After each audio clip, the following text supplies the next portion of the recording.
मंदसौर के गांधी सागर अभ्यारण्य में आए नए मेहमानों को लेकर लोग सोशल मीडिया पर काफी एक्टिव दिखाई दे रहे हैं। चीतों को छोड़े जाने का वीडियो सोशल मीडिया पर तेजी से वायरल हो रहा है और सोशल मीडिया यूजर्स को इसमें चीतों का आपसी भाईचारा और प्यार दिखाई दे रहा है। दरअसल सीएम मोहन यादव ने 20 अप्रैल 2025 को गांधी सागर अभ्यारण्य में पहले प्रभास चीते को छोड़ा, लेकिन थोड़ी दूर जाने के बाद वो रुक गया और पिंजरे की तरफ देखा, मानो अपने भाई के आने का इंतजार कर रहा हो। थोड़ी देर में शावक को पिंजरे से छोड़ा गया।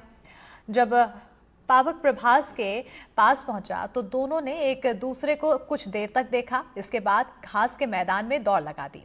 इस तस्वीर को देख लोग तरह तरह के कमेंट कर रहे हैं। लोग लिख रहे हैं कि ऐसा नहीं है कि प्यार सिर्फ इंसानों में ही होता है, प्यार जानवरों में भी होता है और इन चीतों ने ये साबित कर दिया है। तो तस्वीरें आपको दिखा रहे हैं, आप देख सकते हैं तस्वीर जहां पर ये चीता जब पिंजरे से निकलता है और उसके बाद कैसे पलटकर देखता है।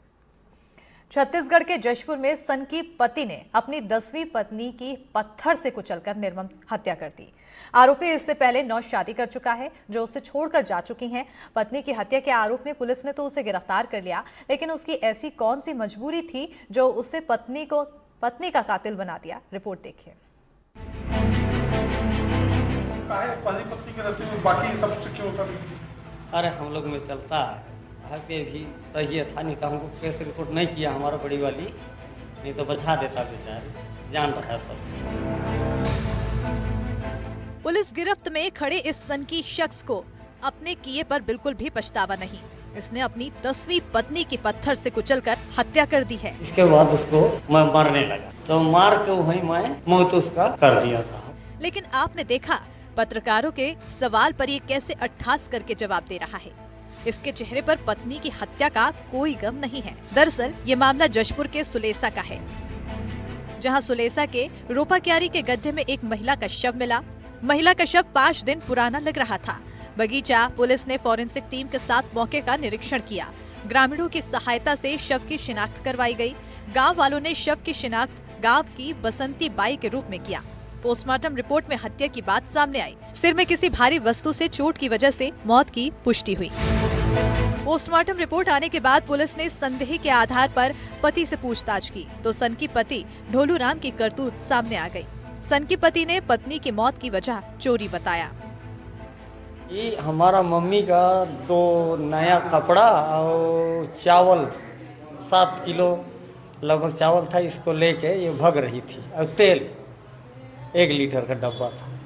इसके बाद हमारे मम्मी बोला कि बहू ने चुरा के भाग रहा है, तो हमको लगा गुस्सा, तो ये रोपा क्यारी बोलते हैं वही जगह पहुंचाया। कोई नहीं था, हम पत्थर से उसको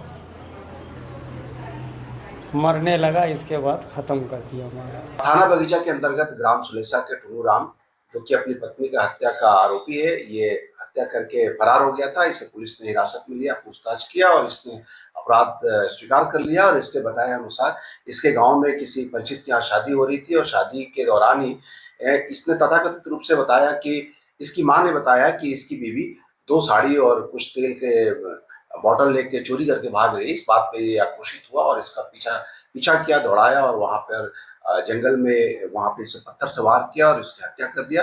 ये रात को वहीं पर सो गया था, सुबह उठा देखा पत्नी मर गई है, इसे पत्थर में ढक दिया और फरार हो गया था। इसके खिलाफ 103 बीएनएस की धारा के तहत मामला पंजीबद्ध कर लिया गया है। इसे न्याय की वाट पर जेल भेजा जा रहा है। सुना आपने, महज चावल, 2 नग साड़ी और तेल चोरी के आरोप में इस सनकी ने पत्नी को मौत की नींद सुला दिया। बहरहाल पुलिस ने इस सनकी पति को गिरफ्तार कर लिया है और अब इसको बाकी की जिंदगी सलाखों के पीछे काटनी पड़ेगी। जशपुर से एनडीटीवी के लिए अभिषेक शुक्ला की रिपोर्ट।